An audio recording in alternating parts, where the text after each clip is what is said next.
सर्वप्रथम सर्व स्वामी भक्तांचे पुन्हा एकदा खूप खूप मनापासून स्वागत आहे. मला मायन बापन आत्मबंधू, सका सोयरा सर्व तू दीनबंधू. तुझा मात्र आधार या लेकराला, समर्था तुम्हाविन प्रार्थू कुणाला. जगी सर्व सुखी असा कोण आहे, विचारे मना तुची शोधून पाहे. मना त्वाची पूर्व संचित केले, तयासारखे भोगणे प्राप्त झाले. या वाक्याची प्रचिती देणारा आजचा खूप रोमांचक असा अनुभव आहे. हा अनुभव संभाजीनगर येथील रहिवासी असलेल्या ताईंचा आहे. हा अनुभव जो कोणी आज ऐकत असेल तो खरंच खूप भाग्यवान असणार आहे. त्यामुळे हा अनुभव अगदी शेवटपर्यंत प्रत्येक स्वामी भक्ताने आज बघावा. चला तर मग या सुंदर अशा अनुभवाला सुरुवात करूया. तत्पूर्वी तुम्ही चॅनलवर नवीन असाल तर सबस्क्राईब करायला विसरू नका, कारण असेच रोज स्वामी आईंचे नवीन अनुभव या चॅनलवरती येत असतात. आणि तुम्हाला देखील असेच अनुभव असतील, तुम्ही आपल्या व्हॉट्सअप ग्रुपला मला तुमचा अनुभव शेअर करू शकता. त्याची लिंक डिस्क्रिप्शन बॉक्समध्ये दिली आहे. आणि तुम्ही आपल्या लाईव्ह सेवेसाठी सुद्धा यायचं आहे. 12 लाख तारक मंत्राची 4 वाजता आपण रोज सेवा घेतो. ताई म्हणतात, सर्वप्रथम सर्वांना श्री स्वामी समर्थ. अनंत कोटी ब्रह्मांड नायक राजाधिराज योगीराज परब्रह्म भगवान श्री स्वामी समर्थ महाराज यांच्या चरणी कोटी कोटी प्रणाम. स्वामी भक्तांनो, आज मी तुम्हाला माझ्या जीवनातील खूप मोठा प्रसंग, खूप मोठे अनुभव तुम्हाला सांगणार आहे. मला स्वामींनी कसे सेवेत आणले, स्वामींनी कसे अनुभव दिले, यातील एक एक शब्द हा खरा आहे. मी प्रत्येक शब्द आज तुम्हाला खरा सांगणार आहे. मी संभाजीनगर येथील रहिवासी.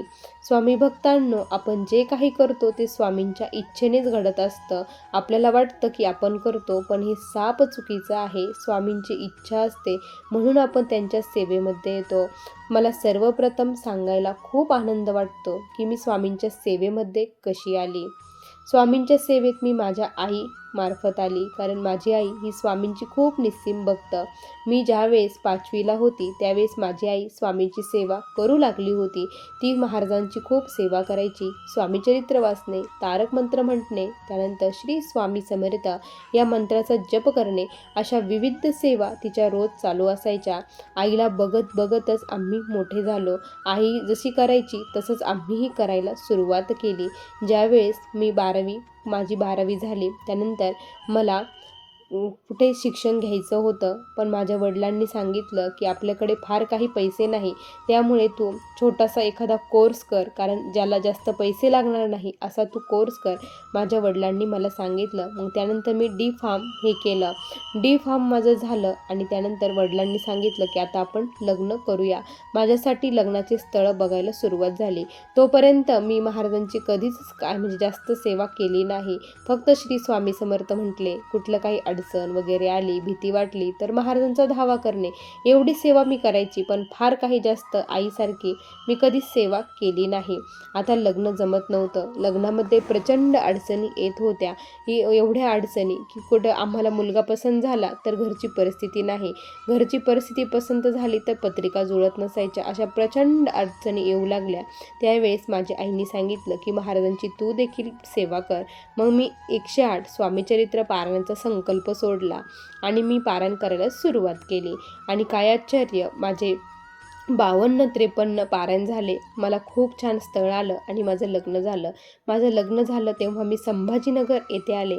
माझे मिस्टर शासकीय वैद्यकीय महाविद्यालय येथे वरिष्ठ लिपिक म्हणून कार्यरत होते.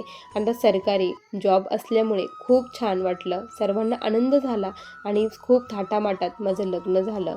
मी आता संभाजीनगर येथे राहायला आली. तिथे राहिल्यानंतर मला दुपारी फार बोर व्हायचं, कारण माझे मिस्टर ड्युटीला जायचे, मी एकटीच घरी असायची. मग माझी स्वामींची सेवा सुरू झाली. स्वामींच्या सेवेमध्ये मी मन लावलं आणि खूप सेवा मी वाढवली. माझे राहिलेले जे पारायण होते ते कंप्लीट केले. महाराजांची एक छोटीशी मूर्ती आम्ही घरी घेऊन आलो. माझे मिस्टरांना देवावरती फार काही विश्वास नव्हता, त्यांनी देवाला कधी मानलंच नव्हतं.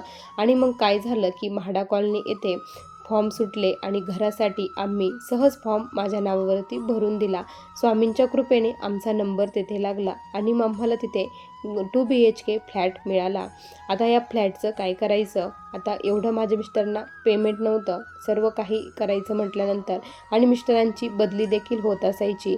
त्याच दरम्यान माझी मिस्टरांची बदली ही अंबाजोगाई येथे झाली. अंबाजोगाईला गेल्यानंतर खूप म्हणजे खूप तिथे वेगळंच होतं. इतकं भयानक वाटायचं की काहीच कळत नव्हतं. आता इथे काय करायचं? त्याच दरम्यान आता हे घराचे रेंट वगैरे देणं ही पण शक्य नव्हतं. मग मिस्टर म्हटले की आपण काय करू, तो फ्लॅट आहे तो रेंटनी देऊन टाकू, म्हणजे आपलं जे काही आपले हप्ते आहे ते कट होऊन जातील असं म्हटले. आणि म्हटलं ठीक आहे. मग आम्ही एका मित्राच्या ओळखीने रेंटने आम्ही रूम देऊन टाकली. रूम दिल्यानंतर त्यांनी 2-3 महिने आम्हाला व्यवस्थितपणे रेंट दिलं. पण तिथून पुढे वेगळीच कृती ते करू लागले. रेंट देऊच नाही लागले आणि विशेष म्हणजे ते घर त्यांच्या नावावर करायचा ते प्रयत्न करू लागले. हे ऐकल्यानंतर आम्हाला खूप टेन्शन येऊ लागलं की आता नेमकी काय करावं. मग आम्ही पैशाची जमवाजमव केली. 1 लाख आम्ही कोर्टामध्ये भरले आणि कोर्टामध्ये केस टाकली. ही केस टाकल्यानंतर आम्हाला खूप आता तारखेला संभाजीनगर येथे जावं लागत होतं. माझ्या मिस्टरांना मी म्हणायची की तुम्ही महाराजांना एकदा विनंती करा, महाराजांना तुम्ही सांगा आपण एकदा अक्कलकोटला जाऊन येऊया. पण मिस्टर मला रागवायचे, काय तू सारखी स्वामी स्वामी करती, स्वामी कुठं काही करत असते का? आपलं कर्म आपण करायचं असतं, आपल्या कर्मावरती विश्वास ठेव, महाराज काय नाही करत असं ते म्हणून मला हे करायचे. असे खूप दिवस गेले. त्यानंतर आमची बदली ही नांदेड येथे झाली. तिथून पण आम्हाला औरंगाबादला यावंच लागत असायचं तारखेसाठी. आणि तो व्यक्ती इतका भयानक होता की त्याने सर्व काही त्याच्यावरती करून घेतलं होतं. त्यामुळे आता खूप कठीण परिस्थिती आमच्यावरती आलेली होती. मी महाराजांना सारखी विनवणी करत होती, महाराजांचा धावा करत होती, स्वामींना सर्व काही सांगत होती, खूप सेवा मी करत होती, गुरुचरित्राचे पारायण केले, दुर्गास्तुतीचे पाठ केले, पण कुठेच काही पॉझिटिव्ह मला रिझल्ट येतच नव्हता. मिस्टरांना म्हणायचे की अक्कलकोटला जाऊन आपण तिथे अन्नदान करूया असं मिस्टरांना म्हटले. पण मिस्टरांचा विश्वास नव्हता, पैसेही नव्हते, त्यामुळे ते करणं काही शक्य नव्हतं. त्याच दरम्यान काय झालं की माझा एक पेपर होता, त्या पेपरमध्येच हे होतं आणि नागपूरला माझ्या मावस भावाचं लग्न होतं. नागपूरला आम्हाला जायचं होतं आणि मिस्टर म्हटले की नागपूरला आपल्याला जावं लागणार आहे. म्हटलं आपण ठीक आहे, आपण नागपूरला जाऊया. आणि मग तेथून काय झालं की माझ्या मिस्टरांना त्याच रात्री एक स्वप्न पडलं. त्या स्वप्नामध्ये माझे मिस्टर एका स्टेशनवरती बसलेले आहे आणि तिथे पांढरे शुभ्र कपडे घातलेली, हातामध्ये काठी घेऊन एक व्यक्ती त्यांच्याजवळ आली आणि त्यांना विचारलं कुठे चालले आहात? तर म्हणे नागपूरला आम्ही चाललो आहोत. तर म्हणे नागपूरला कशाला जातो? अक्कलकोटला दर्शन घेऊन ये, तुझं काम झालं आहे असं त्यांनी बोलले. ते कुठे काही बोलणार, काही म्हणणार, तोपर्यंत ती व्यक्ती निघून गेली. सकाळी मिस्टर उठले आणि मिस्टर म्हटले की मला असं स्वप्न पडलं. तर मी म्हटलं बघा ना, मी किती दिवसाची तुम्हाला सांगत आहे. मिस्टर म्हटले ठीक आहे, आता लग्न झालं की आपण अक्कलकोटला जाऊन येऊया. मग आम्ही नागपूरला गेलो, लग्न वगैरे केलं आणि लगेच अक्कलकोटला जाण्याचं ठरवलं. पैसेही नव्हते, पण महाराजांनी सर्व काही जुळवाजुळव केले. जे साठवून ठेवलेले पैसे होते, सेव्हिंग केलेले पैसे आम्ही वापरले आणि आम्ही 6,000 रुपये घेऊन आम्ही अक्कलकोट येथे प्रस्थान केलं. अक्कलकोटला गेलो. तिथे गेल्यानंतर महाराजांचं दर्शन वगैरे घेतलं. सर्वप्रथम माझे मिस्टर त्यावेळेस श्री स्वामी समर्थ म्हणून महाराजांच्या चरणी नतमस्तक झाले. महाराजांचं त्यांनी दर्शन घेतलं. स्वप्नावरती विश्वास ठेवून एवढ्या गोष्टी त्या करत होते. तिथे आम्ही अन्नदानासाठी त्यांना सांगितलं पण पंगत द्यायची आहे, पण आमच्याकडे एवढे पैसे नाही, आमच्याकडे फक्त 6,000 रुपये आहे. तर ते म्हटले ठीक आहे, तुम्ही 6,000 रुपये द्या, काही हरकत नाही, महाराजांपर्यंत पोचतील. तुमचे काम काही असेल, ते तुम्ही नवस केलेलं असेल, ते पूर्ण झाल्यानंतर तुम्हाला वाटलं तर बाकीचे पैसे द्या असं ते म्हटले. तर म्हटलं ठीक आहे. मग आम्ही 6,000 रुपये तिथे दिले. तिथे भोजनालयामध्ये प्रसाद ग्रहण केला, अन्नदान छत्रामध्ये अन्नदान केलं आणि खूप छान वाटलं. आम्ही त्या दिवशी पंगत वाढली. महाराजांचा तिथे श्री स्वामी समर्थ या मंत्राचा जयघोष चालू होता. इतकं भरून पावल्यासारखं वाटत होतं. मिस्टरांच्या डोळ्यातून देखील आनंदाश्रू येत होते. त्यानंतर आम्ही घरी आलो. घरी आल्यानंतर 4-5 दिवसाचा काळ गेला, पण कुठेच काही हालचाल नव्हती, काहीच नव्हती. मिस्टर म्हटले, आपण तर हे केलं. मी म्हटलं, हे बघा, महाराजांवरती विश्वास ठेवलेला आहे, तो विश्वास कधीच डगमगू देऊ नका. शेवटच्या क्षणी महाराज काय करायचे ते करतील. महाराजांवरचा विश्वास कधीच सोडायचा नाही.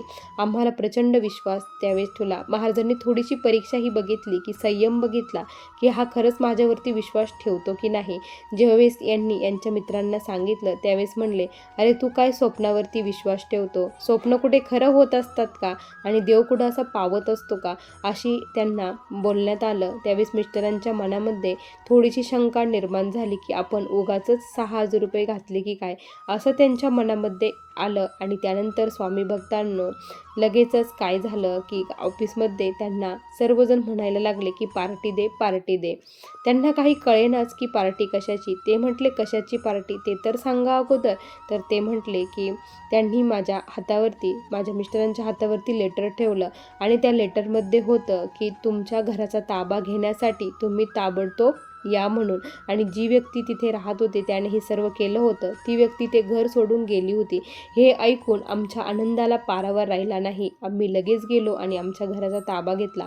आमचं जे काही काम होतं ते महाराजांनी पूर्ण केलं आणि थोडी परीक्षा बघितली आणि त्या परीक्षेमध्ये माझे मिस्टर असफल झाले, पण माझा प्रचंड विश्वास स्वामींवरती होता आणि स्वामी त्या विश्वासाला जागले आणि आम्हाला आमचं घर मिळालं. हा सर्वात मोठा स्वामींनी आम्हाला दिलेला अनुभव आहे.